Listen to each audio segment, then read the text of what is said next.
إنا أنزلنا إليك الكتاب بالحق لتحكم بين الناس بما أراك الله ولا تكن للخائنين خصيما۔ بے شک ہم نے نازل کی ہے آپ کی طرف یہ کتاب حق کے ساتھ تاکہ فیصلہ کریں آپ لوگوں میں اس کے مطابق جو دکھا دیا آپ کو اللہ تعالیٰ نے۔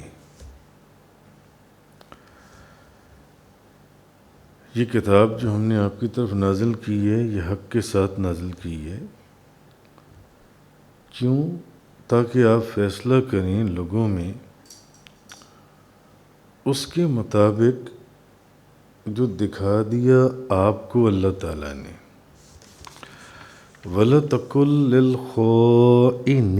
خَصِيمًا، اور نہ بنے بد دیانت لوگوں کی طرف سے جھگڑنے والے۔ جو بد دیانت لوگ ہیں ان کو سپورٹ کرنے کی ضرورت نہیں ہے، ان کی طرف سے جھگڑنے والے مت بنے جب آپ کو اللہ نے حقیقت حال سے منکشف کر دیا، آپ کو بتا دیا۔ اصل میں یہ جو اب اگلی چند ایک آیات ہیں یہ ایک چوری کا واقعہ ہوا تھا نبی کریم صلی اللہ علیہ وسلم کی آپ کے عہد رسالت میں، آپ صلی اللہ علیہ وسلم کے زمانہ مبارک میں ایک چوری ہوئی۔ اس چوری کے اوپر پھر یہ اور اس سے آگے کچھ آیات جو ان سے وہ نازل ہوئیں۔ ہوا یہ تھا کہ انصار کے بنی ظفر قبیلہ تھا انصار کا، اس کا ایک شخص تھا طعیمہ بن عبیرک، انصار کا شخص تھا۔ اس نے اپنے ہمسائے کے مکان میں نقب لگا کر کچھ زرہیں اور ایک آٹے کی بوری چرائی تھی۔ ایک آٹے کا تھیلا یا آٹے کی بوری اس نے چرائی، اور اس نے وہ اپنا جو ہمسایہ تھا حضرت قتادہ بن نعمان رضی اللہ تعالیٰ عنہ، ان کے گھر سے یہ چیزیں چرائیں، اور چرا کر اس نے اپنے ایک ملنے والے یہودی زید بن سیمین کے ہاں جا کر رکھ دیے۔ اس نے کہا میرا یہ کچھ سامان ہے، یہ تم رکھ لو۔ رات کے وقت گیا اور جا کر اس نے کہا یہ سامان تم رکھ لو، جب مجھے لے جانا ہوگا میں لے جاؤں گا۔ چوری اس نے کہاں کی؟ اپنے ہمسائے کے گھر میں۔ کچھ زرہیں تھیں اور ایک آٹے کی بوری تھی۔ اچھا، اب صبح ہوئی تو حضرت قتادہ کو جب پتہ چلا کہ چوری ہو گئی ہے تو انہوں نے اپنے اسی پڑوسی سے جس نے چوری کی تھی، انہوں نے اس سے پوچھا کہ بھی بتاؤ تم یہ کیا معاملہ ہے، ایسے ایسے رات کو یہ چوری ہوئی ہے۔ اس نے کہا کہ مجھے نہیں معلوم اس چوری کے متعلق۔ ظاہر ہے وہ تو چور تھا، اس نے کہاں بتانا تھا کہ یہ چوری میں نے کی ہے۔ تو اور اوپر سے اس نے قسم اٹھا لی، اس نے کہا کہ میں قسم اٹھاتا ہوں کہ یہ چوری جو سی ہے میں نے نہیں کی، اور مجھے اس کے متعلق کوئی علم بھی نہیں ہے۔ مگر اتفاق یہ ہوا کہ جب وہ زرہیں اور آٹے کی بوری چوری کر کے لے جا رہا تھا تو وہ جو آٹے کی بوری تھی اس میں سوراخ تھا، وہ تھوڑا تھوڑا آٹا گرتا گیا۔ رات کے وقت اس کو پتہ نہ چلا، وہ آٹا گرتا گیا رات کو۔ اچھا، اب جب انہوں نے حضرت قتادہ رضی اللہ تعالیٰ عنہ انہوں نے جب ان نشانوں کا پیچھا کیا جدھر وہ آٹا گرتا ہوا جا رہا تھا تو وہ اسی یہودی کے مکان تک وہ نشان پہنچ گئے وہ جو نشان آٹے کی بوری میں سے جو آٹا گر رہا تھا، اب وہ نشان وہاں پہنچ گئے۔ اب جب اس یہودی کے گھر کی تلاشی لی گئی تو وہ آٹے کی بوری بھی مل گئی، اور وہ زرہیں جو اس نے حضرت قتادہ بن نعمان کے گھر سے چرائیں تھیں وہ بھی مل گئیں جو ان سے ہیں۔ اچھا، اب اس یہودی کے اوپر چوری کا الزام لگا۔ یہودی کو انہوں نے کہا ظاہر ہے جب وہ وہاں سے ملی، پڑوسی کے گھر سے تو نہیں نہ ملی، حضرت قتادہ کو تو وہاں سے اس یہودی کے گھر سے وہ چیزیں ملی، تو اب انہوں نے کہا کہ چور تو یہ، اور اس کے اوپر کہا گیا کہ جناب یہ چوری جنسی ہے، آپ نے کی ہے۔ یہودی نے جب دیکھا کہ اب میں پھنس گیا ہوں اور نشان بھی میرے گھر تک ہی آ رہی ہیں اس چوری کے جن سے، تو اس نے کہا کہ چوری کی اس نے، پھنسا دیا اس نے مجھے۔ اس نے کہا کہ میں بتاتا ہوں کہ چوری میں نے نہیں کی، چوری آپ کی ہمسائے نے کی ہے، جو قبیلہ بنو ظفر کا ایک آدمی ہے انصار میں سے۔ اس نے کہا چوری آپ کے آدمی نے کی ہے اور چوری آپ کے ہمسائے نے کی ہے۔ تو اب انہوں نے یہ چیز جون سی بتا دی۔ اچھا، اب اس یہودی کی پھر کئی یہودیوں نے بھی تصدیق کی، انہوں نے کہا کہ یہ یہودی چور نہیں ہے، چوری آپ کے ہمسائے نے کی ہے، طائمہ نے۔ تو اچھا، اب ہوا کیا کہ اب جو چور تھا اس کے قبیلے والوں نے کہا کہ چلو نبی کریم صلی اللہ علیہ وسلم کی خدمت میں چلیں۔ اب وہ سارے نبی پاک چور کے قبیلے والے جو ان سے تھے، اب وہ ایک انصار کی جماعت تھی، وہ سارے نبی پاک صلی اللہ علیہ وسلم کے پاس حاضر ہوئے۔ اب بنو ظفر کو جب علم ہو چکا کہ چور یہودی نہیں، اب جب اس کے، کیونکہ بندہ تو نہیں کا تھا، ان کو پتہ چل گیا کہ چور یہی ہے، تو اور یہودی چور نہیں ہے، یہودی نے وہ چوری نہیں کی، لیکن اپنی بدنامی کے خوف سے کہ ہمارا قبیلہ یا ہمارے لوگ بدنام ہو جائیں گے، ہمیں اب اس چور کو سپورٹ کرنا ہے اور ہم نے اس کو بے گناہ ثابت کرنا ہے اور ہم نے اس کو بری کروانا ہے اس چوری کے الزام سے، جو الزام تو نہیں، اس کے چور تو تھا ہی وہ۔ اچھا، اب اس لیے وہ جو قبیلہ بنو ظفر کے لوگ تھے وہ اس میں بڑی انہوں نے سرگرمی اور بڑی انہوں نے پیش رفت کی، یہاں تک کہ وہ لوگ نبی کریم صلی اللہ علیہ وسلم کی بارگاہ میں حاضر ہو گئے اور عرض کرنے لگے کہ اگر فیصلہ اس کے خلاف ہوا، اس طائمہ کے خلاف، تو بیچارہ ہلاک ہو جائے گا، یہ ہلاک ہو جائے گا اور ذلت اور رسوائی کی کوئی حد نہ رہے گی، ذلت اور رسوائی کی۔ اچھا، انہوں نے نبی کریم صلی اللہ علیہ وسلم کو بظاہر یہ نہیں بتایا کہ اصل میں چور یہی ہے، چور یہودی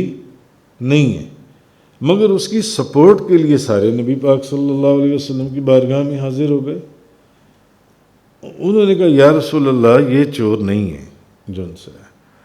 تو دوسرا یہ کہ انہوں نے کچھ ایسی باتیں کی، انہوں نے کہا کہ اگر اب اس کے خلاف فیصلہ ہوا تو یہ تو یا رسول اللہ یہ بیچارہ ہے، یہ تو ہلاک ہو جائے گا، مر جائے گا، اور ذلت اور رسوائی کی کوئی حد نہ رہے گی، اور یا رسول اللہ یہودی جو اللہ اور اس کے رسول کا دشمن ہے وہ تو بری ہو جائے گا جو ان سے اس میں سے۔ اچھا، اب نبی کریم صلی اللہ علیہ وسلم، اگر آپ احادیث اور سیرت کی کتابوں کو پڑھیں تو آپ کو پتہ اس بات کا علم ہوگا یا پتہ چلے گا کہ نبی پاک صلی اللہ علیہ وسلم بعض فیصلے ظاہر پر فرماتے تھے اور بعض فیصلے اس علم کے اوپر بھی فرماتے تھے جو ایک غیب کا علم اللہ نے آپ کو عطا فرمایا تھا، اور بعض فیصلے حضور شریعت کے اصولوں کے مطابق ظاہر کے اوپر فرماتے تھے۔ اچھا، نبی پاک صلی اللہ علیہ وسلم کو جیسے انہوں نے آ کر کہا، حضور کو خیال گزرا کہ بنو ظفر کا جو قبیلہ ہے، تو جو مسلمان ہیں یہ جو کہہ رہی ہیں یہ سچے ہوں گے، تو طائمہ جو ہے اس نے چوری نہیں کی ہوگی، تو چوری اس یہودی نے کی ہوگی، اور پھنسا اس کو دیا جن سے حضرت قتادہ بن نعمان کا جو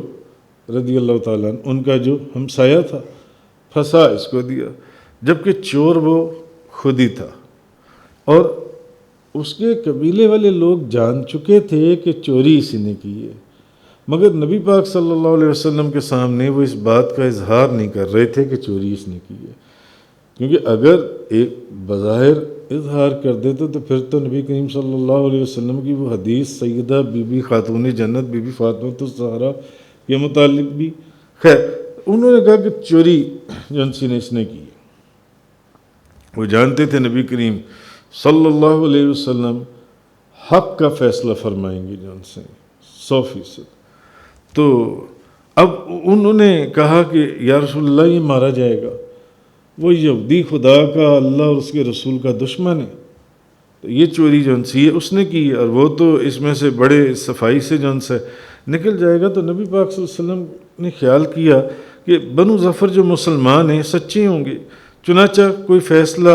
ابھی حضور نے کوئی فیصلہ دیا نہیں تھا کہ وحی نازل ہو گئی، جس سے حقیقت حال آشکارا ہو گئی،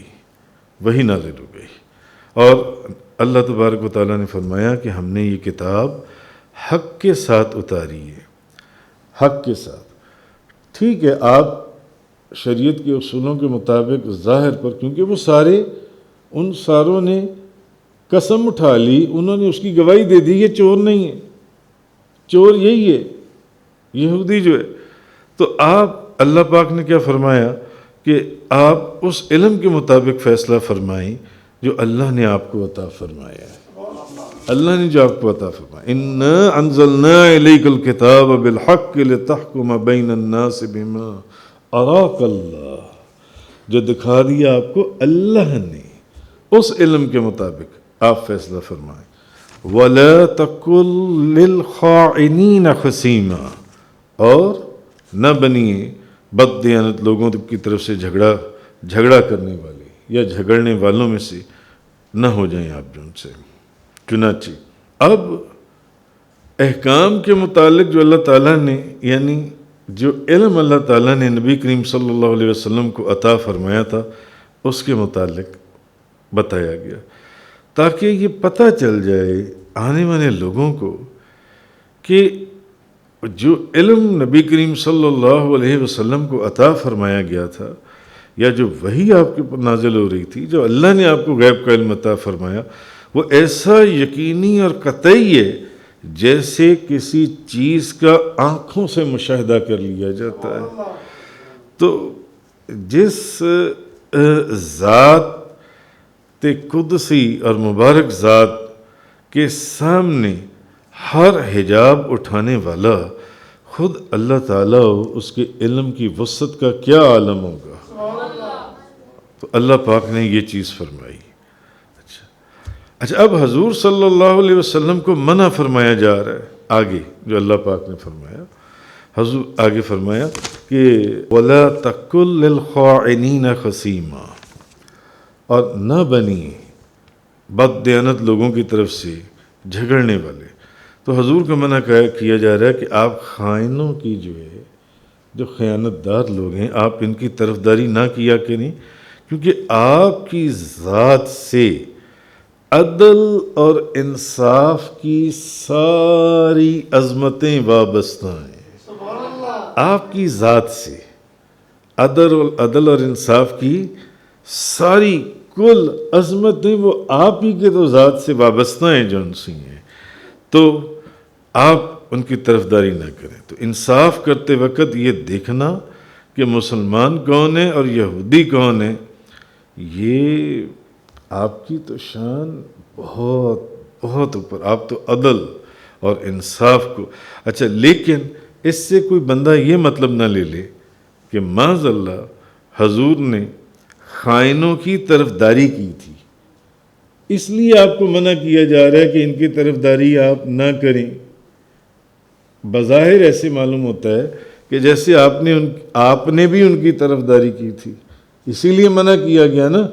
کہ آپ ان کی طرفداری نہ کریں۔ نہیں، اس لیے بلکہ مطلب یہ ہے، اس آیت کا مطلب یہ ہے کہ محبوب جیسے پہلے آپ نے کبھی کسی ایسے شخص کی طرفداری نہیں کی، ویسے ہی آئندہ بھی آپ طرفداری نہیں کریں گے، آئندہ بھی آپ طرفداری نہیں کریں گے۔ تو اب اگرچہ وہ جو خائن اور چور ایک تھا، لیکن کیونکہ اس کا قبیلہ بنو ظفر اس کی حمایت میں کھڑا ہو گیا تھا، اس لیے سارے قبیلے کو اللہ تعالیٰ نے خائن کہا۔ کیوں کہ جس چوری میں وہ ملوث تھے، اللہ پاک نے فرمایا یہ سارے ہی ان سے ہیں۔ کیوں ایسے شخص کو سپورٹ کرتے ہیں جو غلط ہے اور چور ہے؟ تو اللہ تعالیٰ نے معلوم ہوا کہ خائن کی اعانت سے بھی، اس کی مدد کرنے سے بھی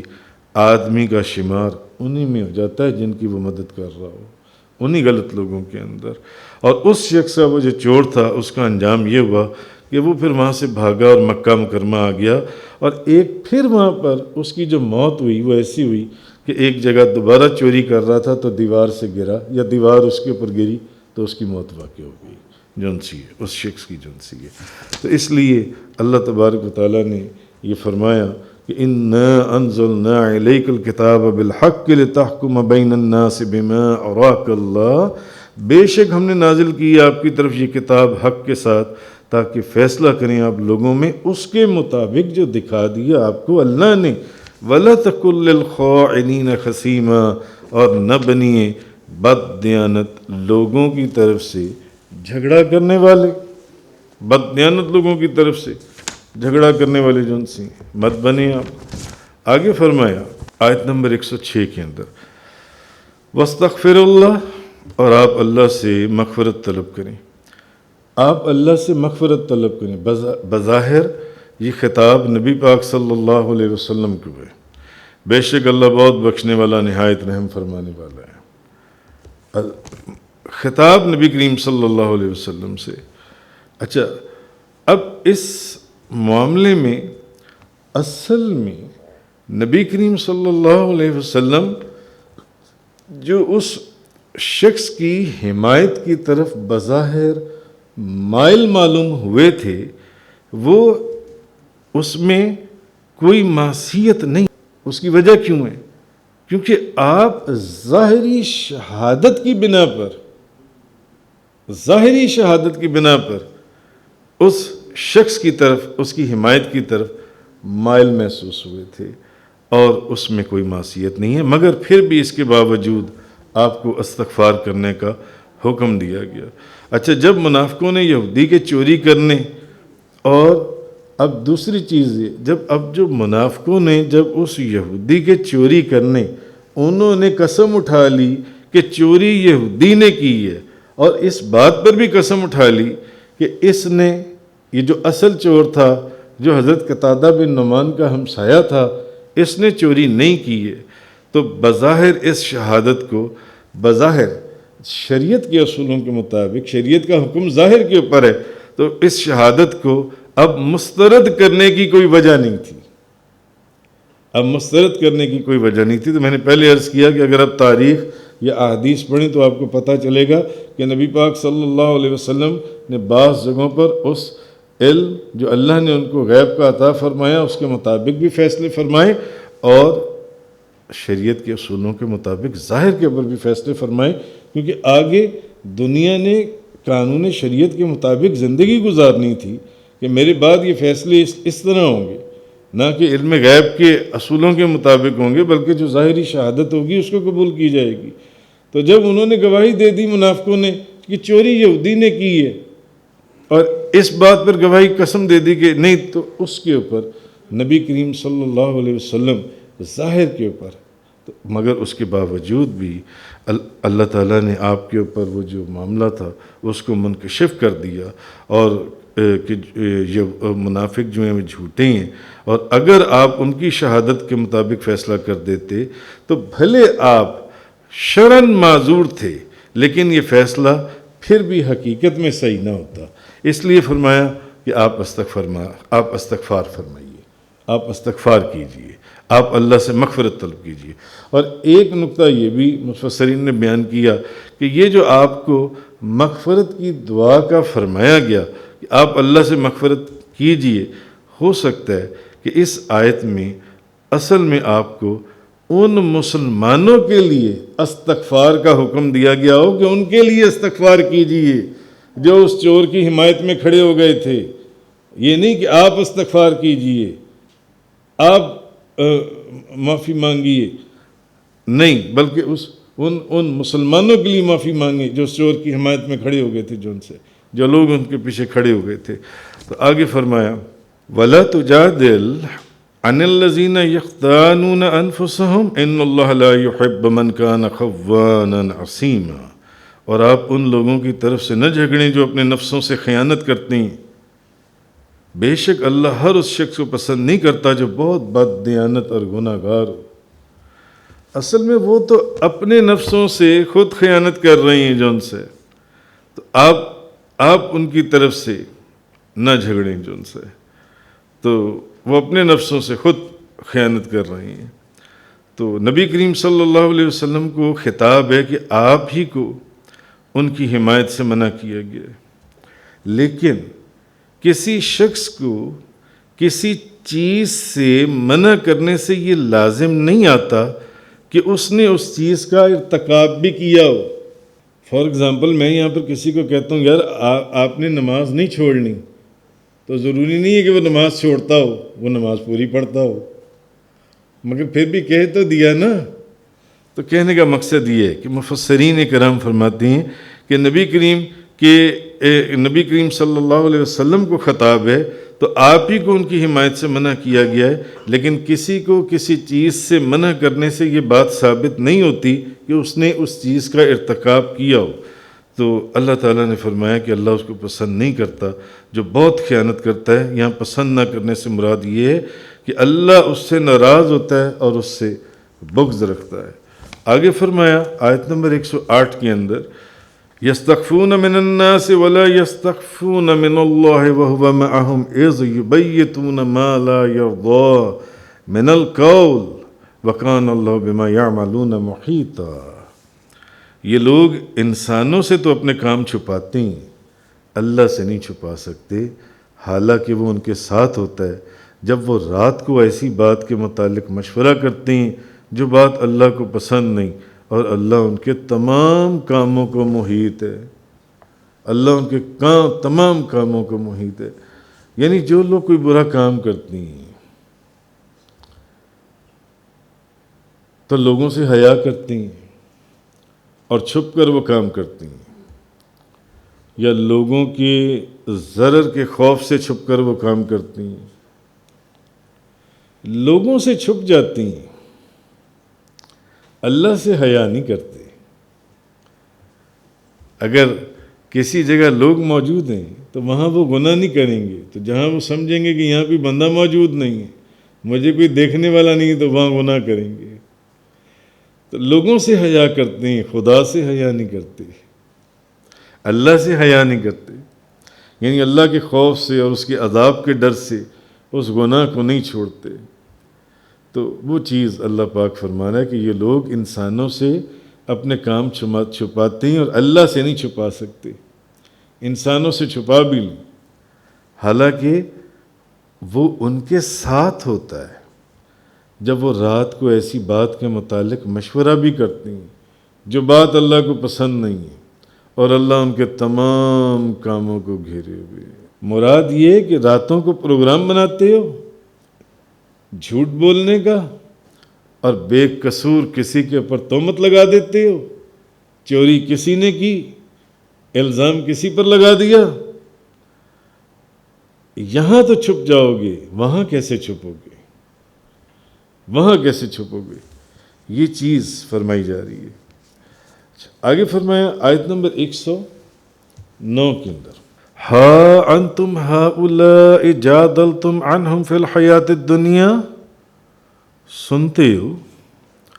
تم وہ لوگ ہو کہ جھگڑتے ہو ان کی طرف سے دنیا کی زندگی میں.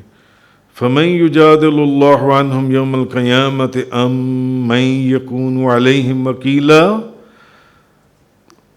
تم وہ لوگ ہو کہ جھگڑتے ہو ان کی طرف سے دنیا کی زندگی میں، پس کون جھگڑے گا اللہ تعالیٰ کے ساتھ ان کی طرف سے قیامت کے دن، یا کون ہوگا اس روز ان کا وکیل. یعنی قرابت یا اپنے جو دوستانہ تعلقات کی بنا پر لوگ مجرموں کی مدد کرنے سے باز نہیں آتے، بلکہ بعض اوقات وہ لوگ جب کوئی ایسا جرم یا گناہ ہو جائے تو اپنی عزت اور اپنی قبیلے کی انا کا مسئلہ بنا لیتے ہیں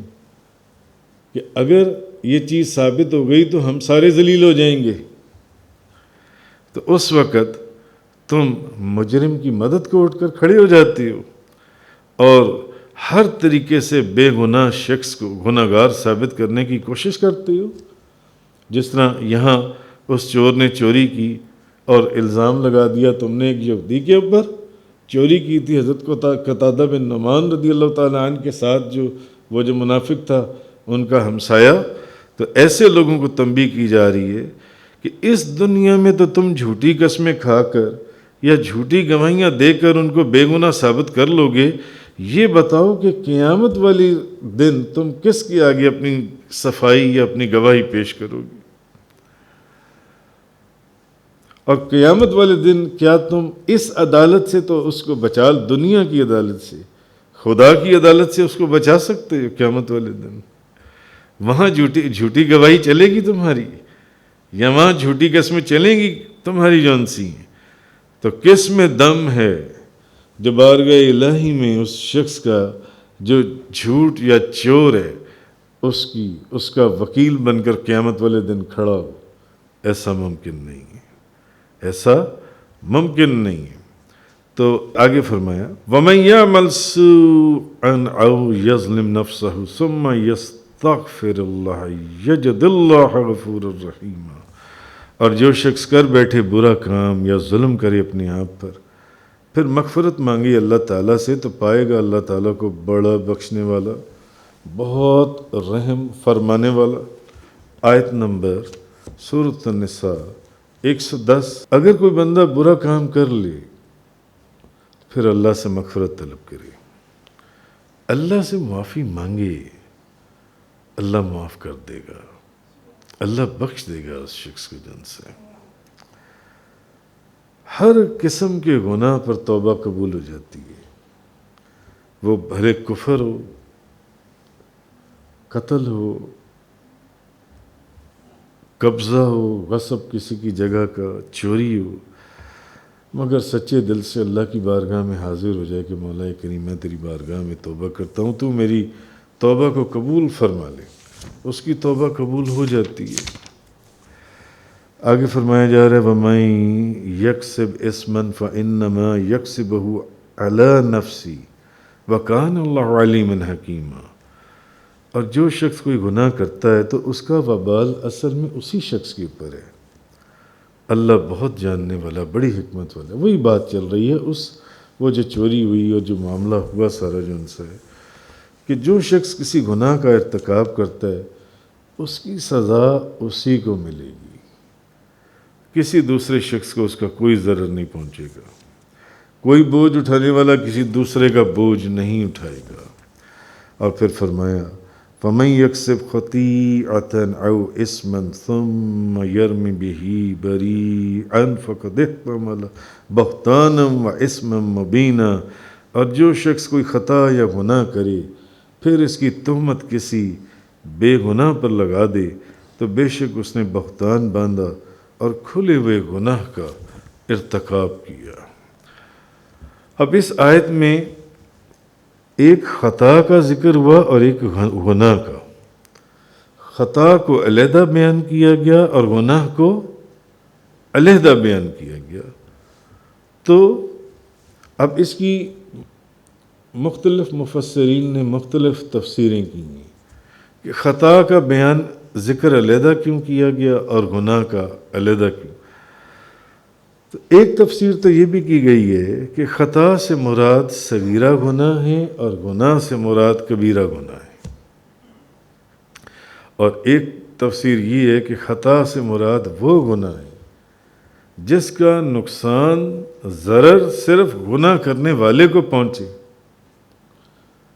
خطا سے مراد وہ گناہ ہے جس کا ضرر صرف اس گناہ کرنے والے کو پہنچے. مثلا ایک بندہ نماز نہیں پڑھتا، تو جو بندہ نماز نہیں پڑھتا اس کا گناہ اس کو پہنچنا ہے، کسی اور کو نہیں پہنچنا. اور گناہ سے مراد ایسا گناہ ہے جس کا ضرر دوسروں کو پہنچے، جیسے چوری. گناہ یہ بھی بندہ گناہ ہی کر رہا ہے مگر اس کا ضرر کسی دوسرے کو پہنچ رہا ہے، کسی دوسرے کو ساتھ نقصان پہنچا رہا ہے. یا قتل، کسی کو قتل کر دیا. اور تیسری تفسیر یہ ہے کہ خطا سے مراد وہ کام ہے جس کو کرنا نہیں چاہیے، اور گناہ سے مراد وہ برا کام ہے جس کو عمدن کیا جائے، جس کو جان بوجھ کر کیا جائے. کہ کسی بے قصور کے اوپر تہمت لگا دی جائے، جیسے وہاں لگا دی گئی. بھلے وہ یہودی تھا، اس نے چوری نہیں کی تھی، مگر تہمت جون سی ہے اس شخص نے اس کے اوپر لگا دی اور پھر وہ پکڑا بھی گیا. اللہ پاک نے یہ فرمایا انا انزلنا علیک الکتاب بالحق لتحکم بین الناس بما اراک اللہ ولا تکن للخائنین خصیما. بے شک ہم نے آپ کی طرف حق کے ساتھ کتاب نازل کی تاکہ آپ لوگوں کے درمیان اس چیز کے مطابق فیصلہ کریں جو اللہ نے آپ کو دکھائی ہے، اور آپ خیانت کرنے والوں کی طرف سے جھگڑنے والے نہ بنے. تو یہاں سے اس آیت سے لے کر آگے یہ جو 8 آیات بیان ہوئی، یہ صرف وہ جو چوری ہوئی اور اس چور نے حضرت قتادہ بن نعمان کے گھر سے چوری کر اس چوری کا الزام ایک یہودی کے اوپر لگا دیا، اس کا بیان ہے. اور آگے فرمایا کہ بے شک آپ اس کا آپ ظاہر حکم پر سارا ظاہر کے جو اس کے اوپر آپ فیصلہ فرما رہے ہیں پھر بھی. اور دوسرا واستغفر اللہ، اور آپ اللہ سے مغفرت کیجئے، کہ آپ تب بھی مغفرت کیجئے اور اس لیے بھی مغفرت کیجئے کہ ان لوگوں کے لیے مغفرت کریں جنہوں نے اس بندے کی حمایت کی اور اس کو سپورٹ کیا. ان اللہ کان غفور الرحیم، بے شک اللہ بخشنے والا نہایت رحم فرمانے والا ہے. اور 8ویں آیت جو آیت نمبر 112 ہے، اس میں یہ فرمایا کہ وَمَن يَكْسِبْ خَطِيئَةً أَوْ إِثْمًا ثُمَّ يَرْمِ بِهِ بَرِيئًا فَقَدِ احْتَمَلَ بُهْتَانًا وَإِثْمًا مُبِينًا. اور جو شخص کوئی خطا یا گناہ کرے پھر اس کی تہمت کسی بے گناہ پر لگا دے، اس نے بہت بڑا بہتان باندھا، بے شک اس نے بہتان باندھا اور کھلم کھلا اس نے ایک گناہ کا ارتکاب کیا. صدق اللہ تعالی وبلغ رسول اللہ صلی اللہ علیہ وسلم. تفسیر قرآن کا یہ لیکچر انگلش میں سننے کے لیے براہ کرم ڈسکرپشن میں موجود لنک پر کلک کریں.